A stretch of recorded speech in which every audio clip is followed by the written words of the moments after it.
আচ্ছা, বারবার কি তোমার খিদে পাচ্ছে?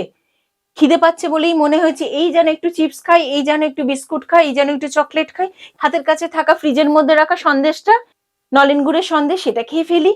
খিদে পেলেই আমরা দেখবে কিছু না কিছু একটা খেয়ে ফেলার চেষ্টা করি। সেটা আমাদের যেমন শরীরের জন্য ভালো নয়, তার সাথে সাথে ওয়েটটাও বেড়ে যেতে পারে। তাই আমি তোমাদেরকে একটা সহজ পদ্ধতি বলবো, যে পদ্ধতি তোমরা যদি করো এবং সেটা যদি খাও নিয়মিত, তাহলে তোমাদের কিন্তু এই বারবার খিদে পাওয়া মানে পেট খালি হলো খিদে পাওয়া সেটা অন্য জিনিস, এই যে খাওয়ার ইচ্ছা, এটা কিন্তু অনেকটা কমে যায়। চলো জিনিয়াস টুকিটাকিতে আমি সেই কথা তোমাদেরকে শোনাই।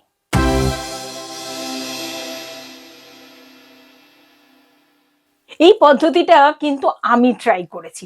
এই শীতকাল এলেই না এই মনে হয় কফি খাই, এই মনে হয় একটা বিস্কুট খাই, এই সারা শীতকাল ঘরে থাকলেই এই প্রবণতাটা কিন্তু আমার খুব হচ্ছিল। তো আমার মনে হলো এই রেমেডিটা করি, এই রেমেডিটাতে কিন্তু দারুণ কাজ দিয়েছে, আমার কাজ দিয়েছে, আশা করি তোমাদেরও কাজ দেবে। কি করবে বলো তো? 1 ইঞ্চি মতো দারচিনি বা সিনামন স্টিক যেটা, সেটা তুমি নিয়ে নিলে 1 ইঞ্চি মতো। আর নেবে কি, 1 চামচ মতো মৌরি নিয়ে নেবে, ফেনেল সিড নিয়ে নিলে। এবার এই মৌরি আর দারচিনিটাকে একটু ধুয়ে নিলে, ছাঁকনিতে রেখে ধুয়ে নিলে, তারপরে বড় গ্লাসের 1 গ্লাস জলের মধ্যে দিয়ে ফুটিয়ে নেবে। বেশ কিছুক্ষণ ফোটাবে, ফুটিয়ে যখন জলের পরিমাণটা কমে গেল তখন ঢাকা দিয়ে রেখে দেবে। হালকা গরম থাকাকালীন, যেমন ভাবে চা আমরা খাই, খুব তো গরম খাই না, সেই চা যেমন একটু সিপ সিপ করে খাই, চুমুক দিয়ে খাই, সেইভাবে তুমি ছেঁকে নিয়ে সেইটা খেয়ে নেবে।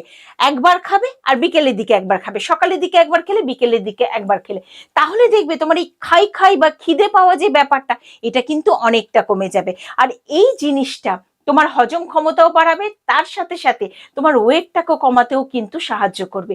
এই পদ্ধতি করে দেখো, যাদের বারবার খিদে পায়, এই মনে হয় এই খাবো এই খাবো, 1 কাপ এইভাবে গরম জল ফুটিয়ে নিয়ে, দারচিনি আর মৌরির সাথে ফুটিয়ে নিয়ে সারাদিনে 2বার খেয়ে দেখো, মাসখানিকের মধ্যে তোমরা কিন্তু দারুণ রেজাল্ট পাবে এবং তারপরে আমাকে জানাবে। আর তোমাদের কাছেও যদি এই ধরনের গুরুত্বপূর্ণ কিছু ঠাকুমা মাদের জানা যে তথ্য যদি থাকে বা এই টুকিটাকি যদি থাকে, অবশ্যই আমাকে জানাবে, তাহলে আমি নাম উল্লেখ করে সেই টুকিটাকিগুলো তোমাদের সামনে তুলে ধরবো।